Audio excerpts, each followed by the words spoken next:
Nathan Buckley's here. Hello to you, Bucks. On a Thursday, welcome. G'day, Gerard. How are you? I'm good. What about John Elliott? You've got to laugh, don't you? I was just chuckling. I just think well, it's not arrogance, but the pride and the ego was just dripping off that speech, and it just, but it was true to form. We talk about being authentic and genuine in today's football, or in today's society, and like coaching and leadership.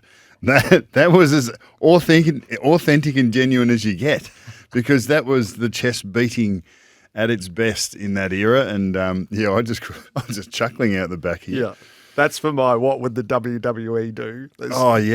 Gather But Carlton and Collingwood together, put it in that environment, and give John the mic. It was real, absolutely real. And the Carlton side of '95 had every right to claim that they were the best. That was as dominant a season as we've seen in recent times. I hope Collingwood's not feeling self-conscious about acknowledging their premiership tomorrow night. I really do think that this is part of the narrative that's created. Because how would we know? We've got no idea of knowing. Now, the idea of the timing of the unfurling, that's probably got more to do with maybe getting bums on seats earlier to enjoy the experience more between there and game time. That's not possible. The gates usually don't open till 6. Right. We're there. We start broadcasting at 6. There are so few people there. But I wonder, stage. It is interesting to I suppose, to consider what the impact of last week's result was, what the impact of Lee Matthews' comments were, what the impact of the documentary into round one and the whole narrative around that has had. No one really knows. Like Collingwood will know, the CEO, the coach, the decision makers in there will know.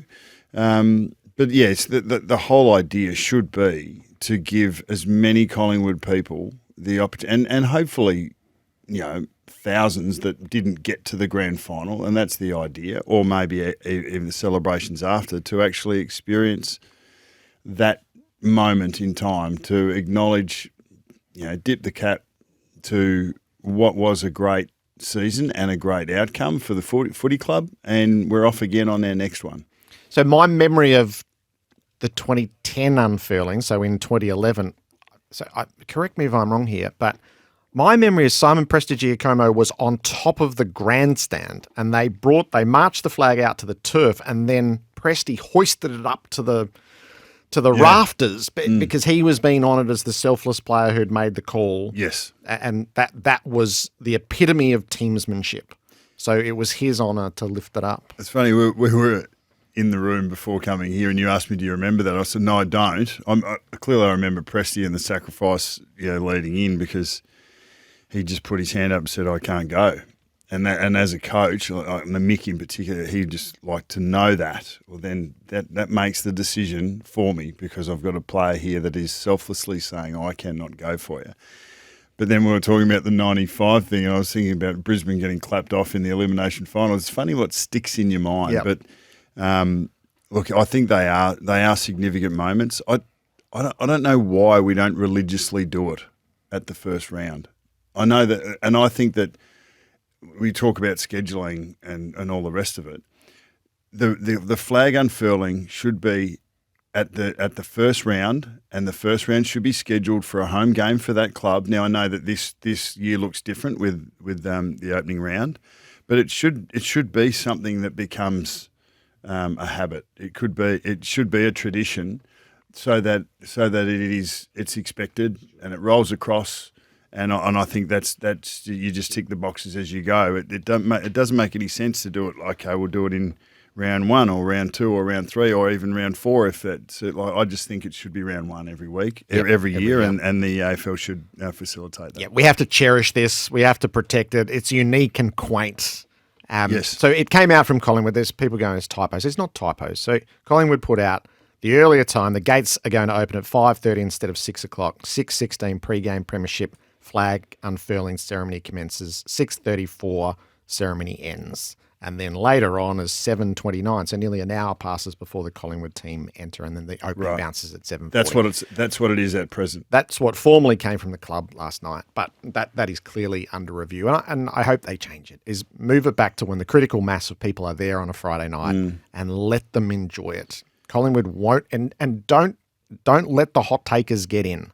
Collingwood won't win or lose tomorrow night based on whether they raise their flag at a more suitable time rather than burying it earlier in the night. So Stuart Fox, text here said gates open at 5:30, instead unfurling of 6, at 6:23. Is that right? Yeah, 6:16. Yes. So I've got the official 6:16 when it starts. Yeah. So the official timings are there, but hopefully they'll change as the morning goes on. So the early returns on Richmond were poor. That was Richmond light, though. We'll get a much better idea tonight when Dustin Martin, Tom Lynch and Toby Nankervis play. Nathan Buckley is here on a Thursday this week for Supergroups. From 1 tonne to 8 tonne, Supergroups are the masters of Kubota excavators. You've chosen a handful of coaches and the scenarios that they're instantly in.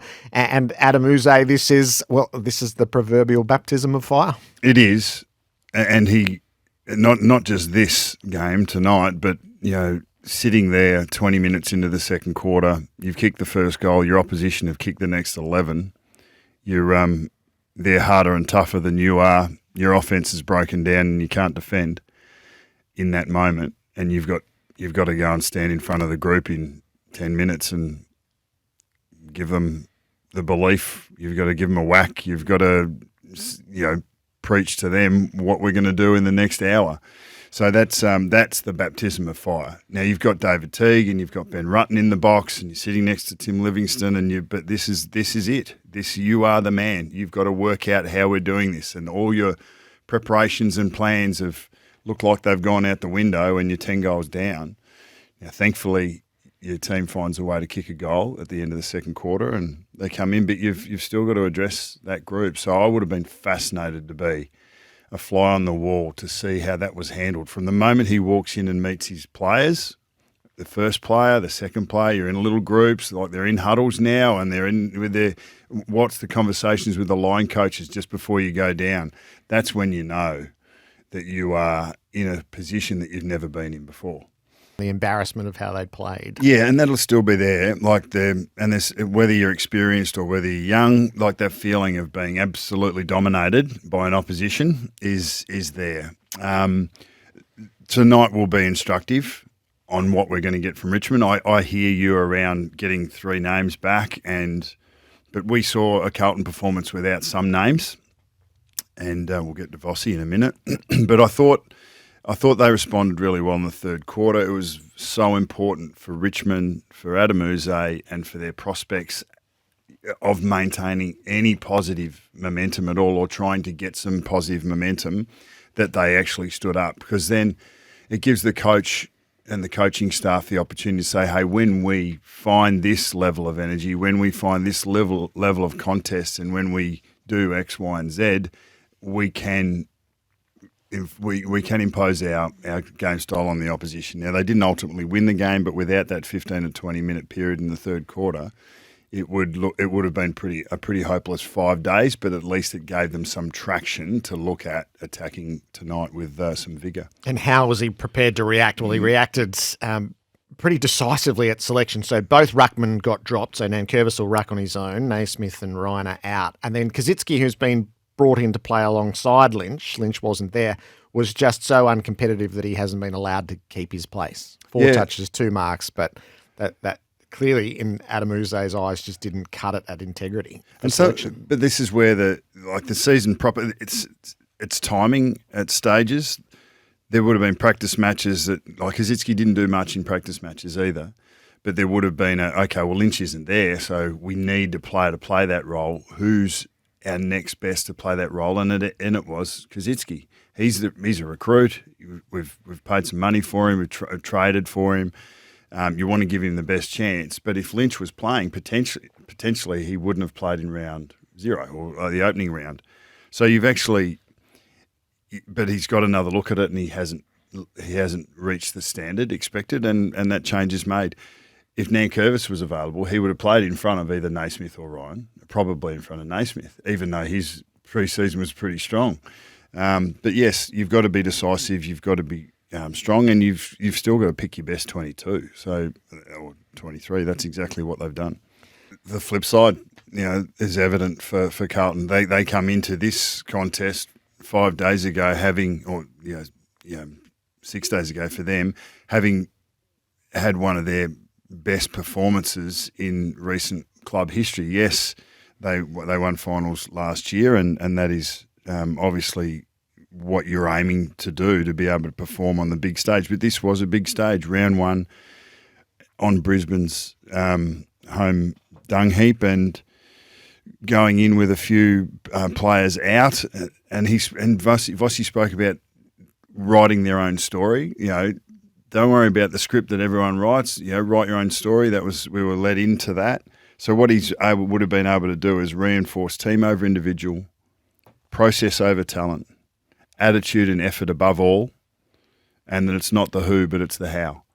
And he was able to do that. He would have been able to do that and preach this so that every one of those 45 blokes in the meeting room would know that when my time comes, if I have the right attitude, if I display the right effort, if I work and play my role, that the greater good will be benefited by what I bring to the table. So even the VFL boys, they go and they'll play.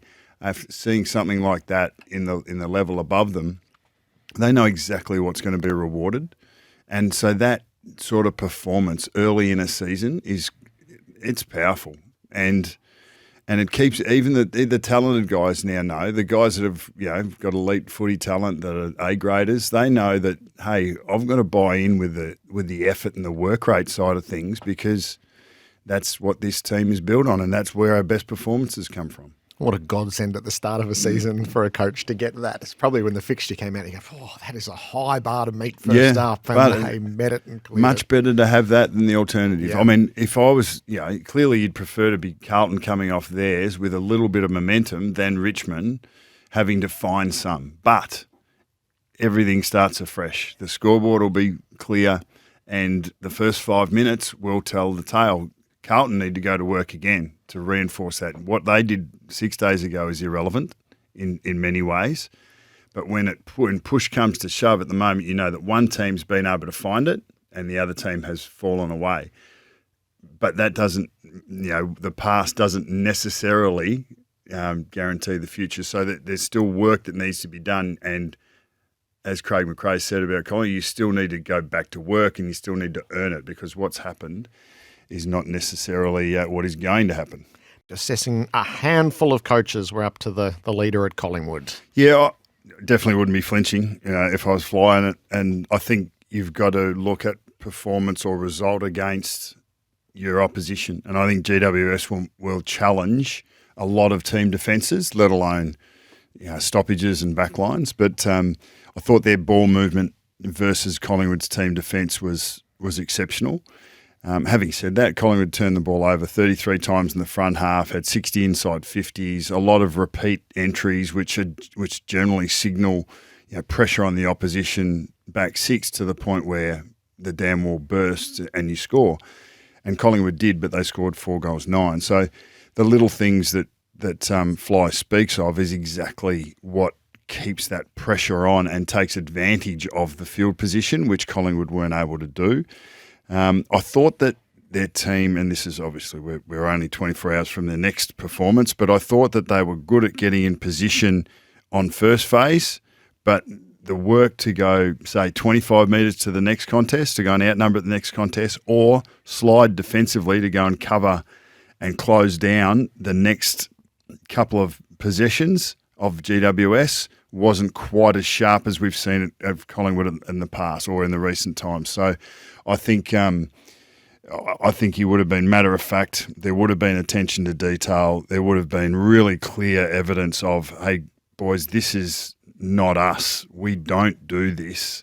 And if we give this opportunity to good opposition, they're going to take it. So it's up to us. What are we going to do about it? So Friday night will be instructive in that regard. Yes, so instructive is really good if you can see it and demonstrate it, and then you're looking for the rectification straight off. Well, I think, as good as Carlton's win was to be able to reinforce way to go about it, mentality, the psychology of it, as we said, reinforce the team over the individual and the who, not the how, or the how, not the who. Collingwood's loss is actually doesn't hurt them because it actually shows, it gives you really clear evidence of, hey, when we're at an 8.5 out of 10 rather than a 9.5 out of 10, this is what the result will be against any opposition, not just potentially a top four side and one of the better teams in the comp this year. So that's not a bad kick in the arse to get early, and now you find out what's underneath and the work that either has or hasn't taken place in pre-season on a team and an individual level. Coming into a fascinating year for the Dogs. It's been an interesting off-season, hasn't it, for the Western Bulldogs, for Luke Beveridge, and I've no doubt for the players, because they're, as much as you want to quarantine players from the narratives that happened around them, the famous bubble of Ross Lyon or the four walls of Damien Hardwick, it's you can't do that. So the players would be absorbing through social, through their family, through their friends, all the questions around, is there disharmony? How's Bevo sit in all of this? The decisions that have been made, like Rowan Smith being moved on, Chris Grant being moved sideways, Matthew Egan coming in, Amit Baines, has it been too quiet? So all of those things, and so to Luke Beveridge's quote, it's about performance and it's about our opportunity to go out and play. So they do get a great opportunity against Melbourne, who will be smarting themselves. But Luke Beveridge and the Western Bulldogs story is going to be fascinating. I did notice, it's like, the changes weren't there for me. The changes weren't there to help me. They were there to help the football department, which will in turn benefit me and my role. But he continues to be bullish and take absolute responsibility for everything that happens at that football club, as a senior coach should. But that'll be great if it goes the right way, and he will be challenged if it goes the other way. So they've made a virtue of getting out of the gates. Yep. So they feel like they've been left behind in the past 2 seasons. They've been left to chase. And so this is what this is the most loaded game of the weekend, I think, and we'll spend some time with Sando on it as well for the 2 reasons. Melbourne need a win. Yeah, they do. They need a win for all sorts of reasons, but the Bulldogs have made it absolute against a team that they have. There's friction between the two player groups, and they don't have a great record against them. I get the sense that the AFL's scheduling early this season has been done by a script writer. What would the WWE do, Bucks? Well, do you feel that? Yeah. I felt this more this year than any other. And maybe it's because you've had time to reflect on the storylines because there was only 4 games. But I feel like each of them was manipulated to be maximum effect from anything other than football standpoint. Like the storylines around it were huge. Brodie Grundy v Melbourne. Now it's going to be Brodie Grundy v Collingwood. Then you've got the Melbourne Bulldogs, whatever the song was that they were going on with. So, it's all there, isn't it? It is. I think that it's been done for maximum storytelling effect. Yep. And if that has actually been something that has been decided, they've done it really well. I've been an unabashed fan of Adelaide. I thought their best football last year was brilliant. And what we saw of GWS towards the end of the year and what we saw last week, I think we should expect something like that from Adelaide. And they do it, as I said, with players that are yet to become recognised in Victoria. And I think Adelaide have done it the right way. I think they've built from within. They've built from really solid values. I think they're working for and with each other, and it's going to it's coming to fruition under our noses. They'll be without Walker and Thilthorpe, and they're 2 pretty big parts of their makeup. And Murray, who's still coming back from an ACL. So you talk about bookends. they're still working, and I think they'll put on a really competitive 23. Gold Coast went man on man in the back half, in their front half. They took away uncontested marks from Richmond. Now, I don't think that was just a Richmond thing. I'll be keeping my eyes out to whether this is a really, back to the future tactic that's going to take away uncontested mark and easy possessions in an opposition's back half, and whether they can impose that on an Adelaide side who, if you let them get their offence going, similar to a GWS, can go coast to coast really effectively. So it is a fascinating matchup for me, and I love what I saw from Gold Coast last week. I do think that the Adelaide style and attitude is going to worry a lot of every side in the competition, and they travel up to Queensland and they want to get their season started. Well, they've had the advantage of having seen Gold Coast and their tactics against This Richmond. is so interesting when we raise this. Well, you sort of first round one, I think, even with practice matches, you might have some vision, but the oppo side of it and understanding what they're trying to do in different scenarios, you can't take a line out of pracky games because there's so much being thrown around. When you see so the sides that didn't play last week, they get to, and that are playing there. So who have we got? Melbourne, pretty much. The Dogs have had a chance to have a look at Melbourne, and Adelaide have had a chance to look at Gold Coast. Freo have had a look at Brisbane and North of GWS. Giants, So they're the four games that they're playing your first game, but you've had a look at 4 quarters of the opposition. So there is a little advantage on that side for Adelaide against Gold Coast and vice versa. So it's going to be a fascinating watch. Are you surprised Nix enters the season without the contract extension? No,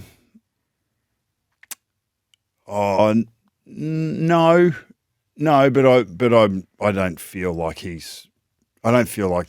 they'd have to be terrible early, I think. I just can't see that. I just think that I think he's underrated. I think he's been what he's been able to build. It's been steady.